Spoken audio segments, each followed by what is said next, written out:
Issues of universalisation of elementary എഡ്യൂക്കേഷനിൽ വരുന്ന 6th പോയിൻ്റാണ് നാച്ചുറൽ ഒബ്സ്റ്റക്കിൾസ്. ഇന്ത്യയിലെ റീജിയണൽ ഡൈവേഴ്സിറ്റിയെക്കുറിച്ച് നമുക്കറിയാം.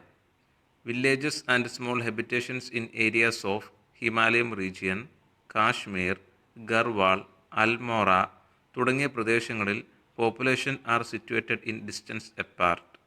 അതുപോലെ desert areas in Rajasthan, the dense forest areas in Madhya Pradesh, Orissa, Assam, and many southern states creates problems for expected enrollment. These are very difficult areas with the lack of communication, absence of transportation, and of educational organization.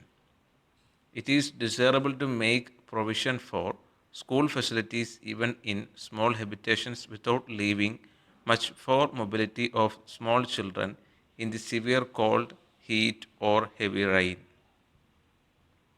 7th point is social evil. ഇവിടെ പറയുന്നത് social evil like superstition, illiteracy, faith in ancient conventions and customs, child marriages, untouchability, purdah system create innumerable obstacles in the expansion of compulsory primary education.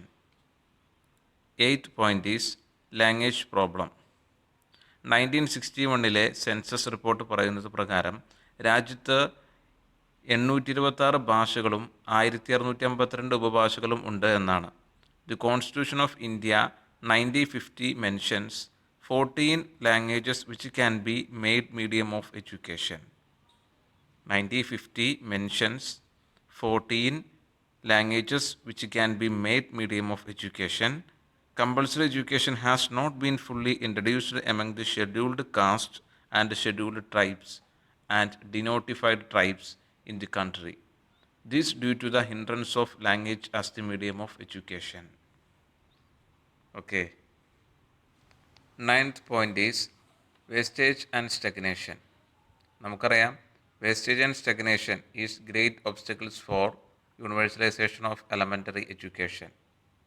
ഇവിടെ പറയുന്നത് out of every 100 students enrolled in class 1, more than half leave school by class 4. Only 32 pupils reach class 5 and only 26 reach class 8. This is due to the lack of educational atmosphere, undesirable environment, lack of devoted teachers, poor economic conditions of parents, absence of proper equipment, etc.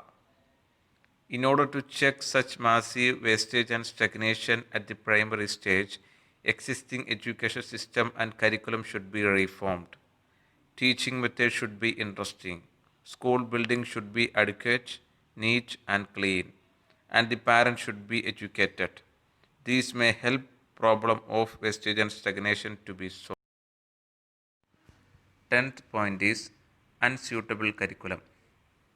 ഇവിടെ പറയുന്നത് പലപ്പോഴും child centred അല്ലാത്ത bookish knowledge മാത്രം consider ചെയ്തുകൊണ്ടുള്ള narrowing curriculum UEEക്ക് വിപരീതമായി effect ചെയ്യുന്നുണ്ട്.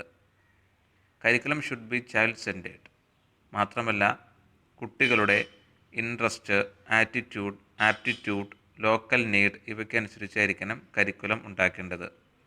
കരിക്കുലത്തിൽ art and ക്രാഫ്റ്റിനുള്ള പ്രാധാന്യം നാം ഉറപ്പുവരുത്തുകയും വേണം. ഓക്കെ.